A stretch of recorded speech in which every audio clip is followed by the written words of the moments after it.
মোৰ ভাৰতৰ ভিতৰত 80% যাত্ৰা ইণ্ডিগোৰ লগত হয়। যাত্ৰা কৰি আছিলোঁ মুম্বাইৰ পৰা গুৱাহাটীলৈ ইণ্ডিগোৰ 6E5319 নম্বৰৰ বিমানখনেৰে।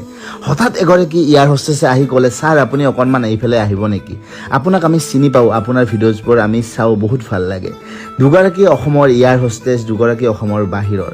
তাৰপিছত মোৰ বাবে তেওঁলোকে লাভ এট ফাৰ্ষ্ট ফ্লাইটৰ আনফালে সুন্দৰকৈ কেইটামান লাইন লিখিলে।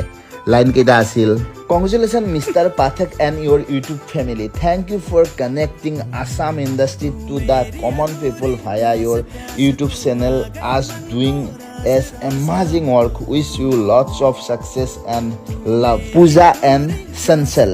মোৰ ফালৰ পৰা তেওঁলোকলৈ থাকিল বহুত বহুত ধন্যবাদ আৰু লগতে ইণ্ডিগোৰ উজ্জ্বল ভৱিষ্যত কামনা কৰিছোঁ।